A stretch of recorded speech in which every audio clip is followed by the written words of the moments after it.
hora de poñerse serios porque temos unha nova de última hora dende a Coruña. Falece unha persoa e outra está en estado crítico que foi xa trasladada ao Hospital da Coruña por un incendio nun edificio da Rúa San Isidoro da Coruña e está desvendo todo o despregamento dos efectivos de emerxencias, tamén dos bombeiros para tentar sufocar ese incendio. Cando os bombeiros chegaron ao primeiro andar onde vivían estas dúas persoas, atopáronas inconscientes. Unha delas, como dicimos, faleceu, a outra está en estado crítico e todo apunta a que ese incendio comezou no cadro de luces do edificio. A estas horas ainda están os bombeiros e todos os equipos ventilando ese edificio e tamén están cas persoas que non foron desaloxadas dali porque tiveron que desaloxar prácticamente todo o edificio. Moitísima precaución, falamos do barrio de Sagrada Familia, estaremos máis que atentos e moita precaución estes días porque é verdade que agora coa decoración de Nadal poñemos todas as casas a topes, as regretas e demais e sempre vos falamos das árbores de Nadal. Imos en directo ata Brión. María, estamos vendo como arde unha árbore en directo, que está pasando? Así é, leva aproximadamente medio minuto ardendo e xa vemos que da árbore non queda prácticamente nada. Estes son os riscos aos que nos podemos enfrontar nas nosas casas no caso de utilizar iluminación e decoración de Nadal pois da forma non correcta, da forma non recomendada, sobre todo se están enchufadas á electricidade. Imos repasar con Xurxo, boas tardes de novo do GES de Brión. Eses consellos que temos que seguir para que non nos pase isto precisamente nas nosas casas, o primeiro de todo é onde poñemos o árbol, porque non vale calquera lugar. Bueno, sabedes como prende lume arde moi rápido, entón telo alonxado de cortinas, de sofás, de cosas que sean susceptibles de arder en moi pouco tempo, igual que o árbol. Cosas plásticas, sobre todo.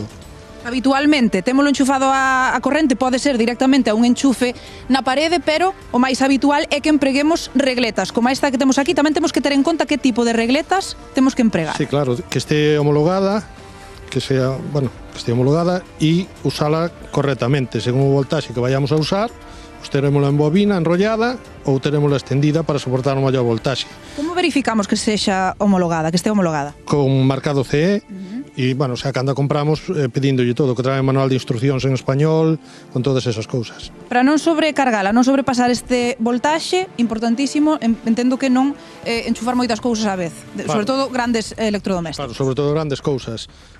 Aquí vedes no pitograma como se estiramos, multiplica por 4 o voltaxe que pode levar, entón se as cousas que temos enchufadas leemos o consumo que teñen e nunca sobrepasar isto. Tampouco tapalas, verdade, Xurxo? Non é bo tapalas, nin telas debaixo do árbol, nin, aínda que por estética non nos guste moito, porque a calor pode producir que se quenten. Tamén non manipulalas, decíasme, non? Non utilizalas en malas condicións. Se nos rompe, se o cable se dobla, se pilla, isto hai que desfacerse dela e comprar unha nova, para que siga mantendo todas as medidas de seguridade. Xurxo, imos agora polas luces, que claro, son a típica decoración que lle poñemos ao noso árbol de Nadal, tamén homologadas e, sobre todo, non estén dobradas, non? Sí, claro, hai que ter precaución cos cables, sobre todo se os usamos dun ano para outro, que non teñan cortes, que non este o cable o que pasa corriente á vista e, sobre todo, que cumplan a normativa. Poñerlle demasiadas cousas ao árbol por riba tamén é un erro. Sí, bueno, o que pasou, vímolo hai un pouco, se está moi saturado, todo isto é plástico, a hora de que haxa un pequeno cortocircuito, calquera cousa, acelera moito máis. E a pregunta do millón, toda a noite o árbol encendido coas luces ou non? Non é recomendable. Entendo que cando non estamos na casa tampouco. Tampouco. Porque se estamos en casa simplemente nun incendio eléctrico con baixar un diferencial algo, podemos cortar, se non está moi avanzado, podemos cortar o lume.